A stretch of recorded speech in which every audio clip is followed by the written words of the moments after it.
천하용인으로 불리는 천하람 순천갑 당협위원장 그리고 허은하 의원 그리고 김용태 국민의힘 전 청년 최고위원이 5.18 민주화운동 전야제에 참석하기 위해서 광주에 왔습니다.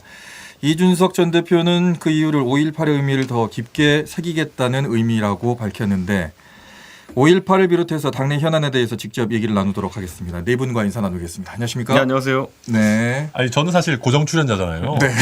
아니 저랑만 할 때는 뭐 옷도 대강 입고 오고 뭐 완전 되게 편하게 하시더니 전직 대표 오신다고 이거 너무 사람 차별 대우하는 거 아닙니까? 저는 오늘 마음가짐을 좀 정갈하게 하기 위해서 가는 날 장날돼 가지고 옷을 좀 차려입은 날 또 만나게 됐네. 일단 한 분 한 분씩 소개를 좀 해주시죠. 예. 네, 안녕하세요. 이준석입니다. 이렇게 광주 시민분들 또 인사드립니다. 네. 자 그리고 네, 안녕하세요. 국민의힘 국회의원 허은하입니다. 만나 뵙게 돼서 반갑습니다. 네. 네, 안녕하세요. 국민의힘 김용태입니다. 저는 호남에 연고가 없다 보니까 5월에 한 번씩 이렇게 광주를 찾는 것 같습니다. 그래서 오랜만에 오게 돼서 인사드립니다. 김용태입니다. 네, 좋습니다. 천하람 패스. 네. 맨날 이렇게 소심하게 이거. 5.18 뭐 전야제라든가 기념식 참석은 다들 처음이신가요? 저는 뭐 기념식은 당대표 할 때도 이제 오고 했는데 문제는 이제 전야제라는 곳은 뭐 이런 겁니다. 아무도 광주 시민들이 오지 말라고 하신 분 없거든요. 그렇죠. 그런데 국민의힘에서는 안 갔어요. 아하. 그러니까 이게 뭐 금기라고 표현하기 좀 그렇고, 그러니까 어떤 벽 하나를 깨는 거죠 저희가. 네. 그리고 오늘은 또 저희가 이렇게 오고 내일은 소속 의원들이 또 다시 한번 온다고 하니까 당에 지금 이제 사실 몇 년 사이에 많은 변화가 있었는데 그 중에서 하나 그래도 지켜지고 있는 것이 5.18에 대한 자세 아닌가라는 생각을 하면서 그나마 다행이다고 생각합니다. 관련된 얘기를 오늘 좀 예. 5.18 얘기를 좀 해야 될 것 같고요. 예. 허인하 의원께서는 네, 허은하. 네. 광주를 네, 자주 오셔야 돼요. 네, 아니 5.18 예. 때 늘 왔습니다. 매년 왔고 네. 또 뭐 수석 대변인이라서 자주 왔었고 또 비례대표 처음에 당선됐을 때도 미래한국당에서 또 미래통합당으로 바뀌었을 때도 네. 또 비대위원장님과 함께도 왔었고요. 자주 찾아뵙고 있습니다. 근데 분위기가 좀 많이 달라졌다고 느끼는 것은 한 3년 전에 저희가 처음 왔을 때는 네. 사실은 이렇게 약간의 미소도 짓기 어려운 그런 분위기였다면 김종인 위원장부터 이준석 대표님까지 저희가 그 호남을 찾아오면서 느꼈던 점은 저희 보고 웃어주시는 분들이 많아지셔서 네. 저희도 웃으면서 인사할 수 있어졌다라는 것. 네. 그것은 정말 대단한 변화다. 네. 그런데 이제 올해 올 때 조금 무거운 마음으로 오게 돼서 백도는 하지 말아야 될 텐데 그게 좀 안타깝습니다. 아니 뭐 저희가 김재원 최고위원은 아니니까 네. 저희한테 뭐 그렇게 인상을 쓰시거나 하지는 않으시는 것 같아요. 근데 네. 이제 그리고 그러니까 저 같은 경우는 뭐 기념식도 자주 왔었고 사실 전야제도 뭐 가고 이랬었는데 사실은 뭐 예전에 제가 전혀 안 유명할 때 혼자 이렇게 다녔기 때문에 오늘은 그래도 이렇게 또 저희가 의미 있게 또 전야제로 온다고 했고 또 저희가 이번에 전야제 간다라고 하니까 저희 당에 있는 또 다른 젊은 정치인들도 동참하겠다라는 식으로 했기 때문에 저는 뭐 바람직한 변화 아닌가 그렇게 생각합니다. 제가 자연스럽게 김용태를 뛰어넘었는데 네. 미안해요. 아닙니다. 저는 광주에 그렇게 연고가 없다 보니까 네. 정치하면서 이제 5.18 뭐 관련해서 방문을 많이 하고 있는데 과거에 제가 처음 당 생활할 때는 광주 간다고 하면 이준석 전 대표 말씀하셨던 것처럼 벽이 있었던 것 같아요. 근데 지금은 저희 당이 많이 달라졌고 뭐 김종인 위원장 때부터 호남에 대한 진정성을 많이 보여드렸고 또 네. 하려고 노력하고 있기 때문에 지금 뭐 광주 가고 호남 가는 거에 대해서 당연한 것처럼 네. 많이들 생각하고 있는 것 같습니다. 이준석 전 대표의 덕이 크다. 김종인 위원장, 이준석 전 대표에 대한 그 호남의 진정성이 큰 연장선상에서 저희 이어지고 있죠. 저는 요즘 순천에 살고 있는데 순천 가가지고 그 정원 가가지고 네. 다니면은 네. 제가 순천만 정원에선 그래도 인기가 좋은 것 같습니다. 아, 진짜 엄청 좋아요. 네, 같이 다니면 굉장히 피곤합니다. 100m 가는데 한참 걸려요. 순천만 예. 정원에 그 정도예요? 가면 예. 순천만 정원에 코끼리 열차 같은 거 있거든요. 네. 이게 돌아다니는 관람차 같은 거. 네. 그거 타고 지나면 다 손흔들어 환호해 주시고 이래가지고 네, 사실 이게 참 신기합니다. 저희도 이제 잠깐만 그러면 어디로 나갈 건지를 그걸 물어봐야 되나? 저희가 실제로 이 방송에서 순천이 자칫 잘못하면은 네. 전직 당대표 2명이랑 당대표 출마자 1명이 경선하는 지역이 될 수 있다. 이준석, 이정현, 천하람 경선 지역이 있을 거예요. 얘기했었거든요. 저는 오늘 깔끔하게 여기서 춘천 불출마 선언 아무 의미 없는 불출마 선언 하겠습니다. 자, 지금 5.18 아침에 지금 이 방송이 나가기 때문에 예, 예, 우리가 그래도 조금은 예. 차분하게 좀 해야 될 것 그렇죠. 같습니다. 네. 근데 이제 많이 그 여론이 좀 좋아지고 눈빛이 부드러워졌다고는 하지만 최근에 KBS 광주 총국에서 43주년 맞아가지고 여론조사를 했습니다. 근데 광주 시민의 70%가 국힘의 이런 자세에 대해서 좀 부정적으로 보고 있습니다. 예. 응답률이 12.8%나 됐고 표본 오차가 95% 신뢰 수준의 플러스 마이너스 3.5%까지 나왔거든요. 예. 근데 여기에 대해서는 어떻게 생각을 하십니까? 뭐 지금 대표하는 분이 어떤 분인지 모르겠지만은 네. 노력하실 것 같네요. 네, 노력해야 될 것 같다. 그리고 뭐 제가 봤을 때는 이런 게 있는 것 같아요. 저희가 오늘 이제 그 참배하러 갔을 때 네. 김범태 묘지 소장님 만나 뵙고 네네. 여기 말씀드리니까 가장 특징적인 말씀을 들었던 게 저희가 오기 직전에 그 전두환 대통령 손자가 왔다 갔다 그러더라고요. 전우환 씨. 예. 예, 왔다 갔다 가는데 사실 오히려 그 부분에 대해 가지고 굉장히 그 5월 단체들의 반응이 되게 좋았다. 본인이 목격하신 바로는 그런 것처럼 그 진정성이라는 단어는 결국에는 얼마나 적극적으로 이만에 따라 가지고 전두환 손자라 하더라도 그런 적극적인 자세로 나서서 입고 있던 옷으로 묘비를 따든다든지 이런 것들 얼마나 적극적인 행동이었습니까? 네. 그게 다 진정성 점수의 카운트가 되는 것이고 국민의힘은 그런 성의를 보이는 것을 주저하지 말아야 되는 것이거든요. 네. 그런데 지금 이제 저도 아까 말했던 백도 하면 안 되는데 네. 퇴보할까봐 이번에 김재원 최고위원 사태나 이런 것 때문에 네. 우려가 많이 됩니다. 이번에 그러면 허은하 의원께서 말씀해 주시면 될 것 같은데 전 의원이 다 옵니까? 네, 국민의힘 의원 전원 참석하라라는 말씀이 있었고요. 참석하라는 그냥 동원이네요. 그러면은 어떻게 받아들여야 됩니까? 진정성을 다해서 와달라라는 아, 말씀으로 와달라. 받아주셨으면 좋겠고 네네. 또 당협위원장들에게도 모두 참석해줬으면 좋겠다라는 그런 말씀이 있었습니다. 네.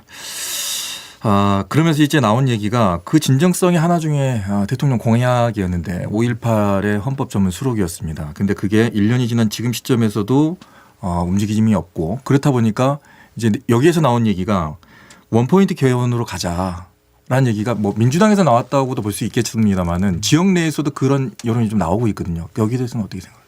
저도 그 약속은 지켜줬으면 좋겠다라고 생각을 합니다. 네. 근데 개헌이라는 게 쉽지는 않겠죠. 아무래도 원포인트 개헌이라는 게 쉽지 않을 테고. 근데 이번에 선거제도 관련해서 개혁의 흐름이 조금 있지 않겠습니까? 네. 그래서 그와 연결해서 뭔가 뭐 헌법을 조금 수정해야 되는 상황이 있다면 네. 꼭 5.18 부분은 수록이 될 수 있도록 해야 되지 않을까 하는 생각이 듭니다. 근데 우리 원포인트 개헌은 어떻게 생각하세요? 우리나라 역사 속에서 이제 소위 공화국 숫자를 가르는 게 개헌 아니겠습니까? 네. 그런데 6공화국 체제에서 이제 7공화국 체제로 간다라는 의미에서의 개헌이 계속 화두가 됐었는데 네. 이런 어떤 원포인트 개헌성으로 개헌이 진행된다고 했을 때는 지금까지 쌓아놨던 문제를 다 풀지 못하는 그런 문제 생겨 있어요. 그래가지고 저는 큰 틀에서 지금 보면 많은 또 정치 원로들이 보면은 내각 책임제 얘기하시는 분들도 있고 어쨌든 지도 체제나 정치 체제에 대한 부분도 같이 논의하면서 역사에 대한 관점을 정확하게 다시 세우는 것 이 두 가지가 병행돼야 되는 것이지 한쪽만 너무 앞서 나가게 된다 그러면은 아마 개헌에 대한 동력이 좀 사라지지 않을까. 그래서 저는 그런데 개헌을 하다 보면은 이제 이런 문제가 오히려 덜 관심받을 수 있는 상황이 있어가지고 네. 광주 시민들께서 우려하시는 것 같은데 적어도 국민의힘에서 이 5.18 헌법 전문 수록이라는 것에 대해서 김재원 최고위원 정도 되는 사람 외에는 아직까지 부적절한 발언한 사람은 없습니다. 그렇기 때문에 저는 그게 이번에 김재원 최고위원에 대한 사실상 일벌백계를 통해 가지고 다시는 그런 말이 나오지 않을 것이고 개헌에 합의되는 순간 이 문제도 당연히 저희가 합의한 거로 봐야 되지 않을까 이렇게 생각합니다. 국민의힘 내의 청년들은 어떻습니까?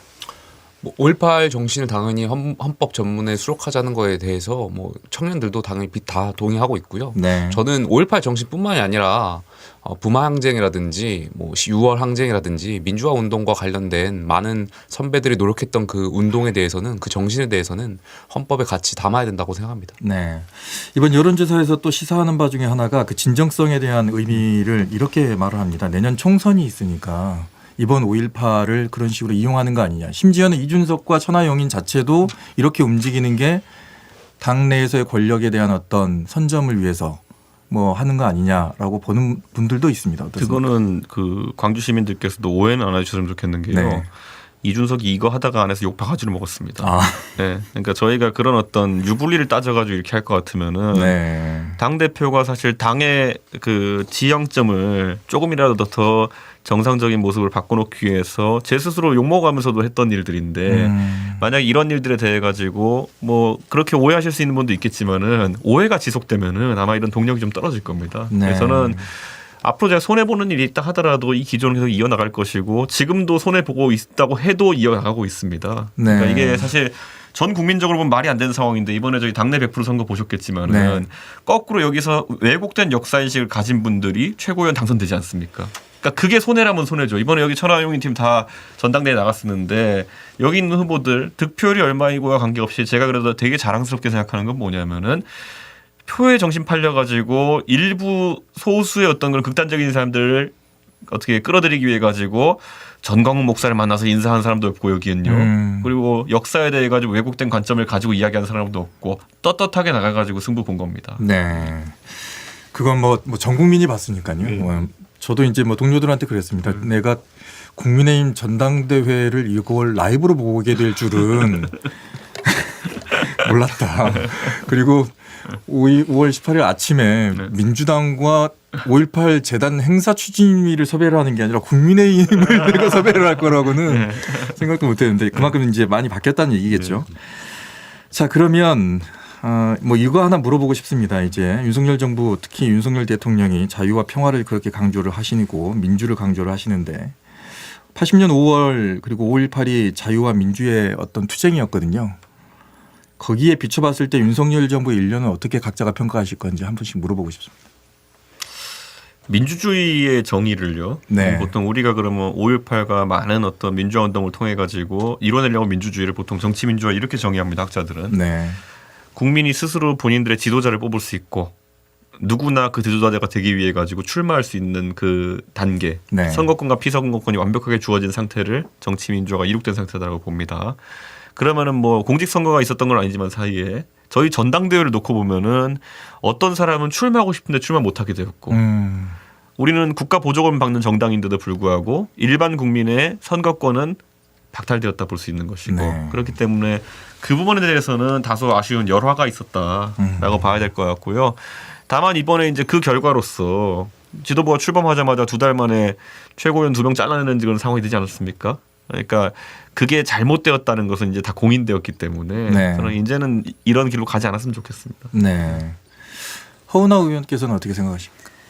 글쎄 5.18이라는 자체는 정쟁화돼서는 안 됩니다. 그게 국민의힘에서 특히 더 그러면 안 될 것 같다라는 생각이고 자유민주주의 그 자체이자 상징이 5.18이라고 생각을 하고 그것을 그래서 헌법에 어떻게 수록하느냐에 대한 고민을 했던 그런 정당이었다라는 것을 윤 정부도 알고 있을 것이고 그러한 약속을 했다라고 생각합니다. 그래서 그러한 행동을 좀 계속적으로 좀 보여주셔서 오해하지 않도록 만드는 것이 가장 중요할 것 같고 오늘 이렇게 그 MBC 오면서 보니까 그 복합 쇼핑몰 관련된 부분도 네. 저희가 뭐 대선 공약으로 얘기를 했었는데 그 진행이 좀 더디지 않습니까? 맞습니다. 근데 그 진행의 더딤이 보니까 여야가 서로 자신의 자신이 한 것이다라는 그 표만 생각하면서 싸우고 있다라는 현재의 말씀을 좀 들었는데요.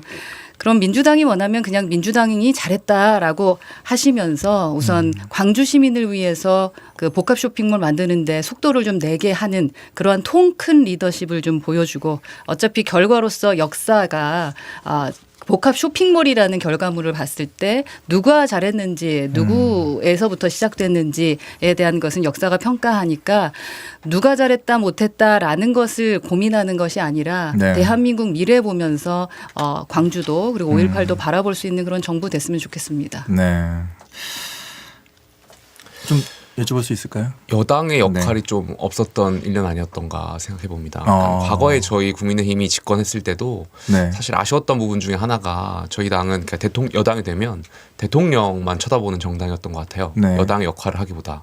그러다 보니까 지금 사실 박근혜 대통령 탄핵 이후에도 저희가 사실 국민들께 많은 심판을 받았었고 네. 지난 몇 년간 그것을 개선할 수 있는 기회가 있었는데 네. 그럼에도 불구하고 이제 저희가 또 국민의 선택을 받아서 다시 여당이 됐고 하지만 지금 보면 그 개선해야 될 시간들을 그냥 흘러보냈고 계속해서 대통령만 쫓았던 그런 정당으로 되지 않았나. 그러다 보니까 사실 지금 지도부가 무슨 역할을 하는지를 잘 모르시잖아요. 네. 그러니까 지도부의 역할이라든지 지도부의 의미라든지 그러니까 국회는 계속 대통령과 야당이 대립을 하고 있고 야당은 야당 또 힘으로 밀어붙이는 법안들에 대해서 대통령은 또 여기에 대해서 제2요구권, 법률안 거부권을 행사하고 있고 이러한 정치가 계속 된다면 글쎄요 그 피해는 국민들께 고스란히 올 거라고 생각되고요. 그러니까 여당의 역할을 찾아야 되지 않나 생각해 봅니다.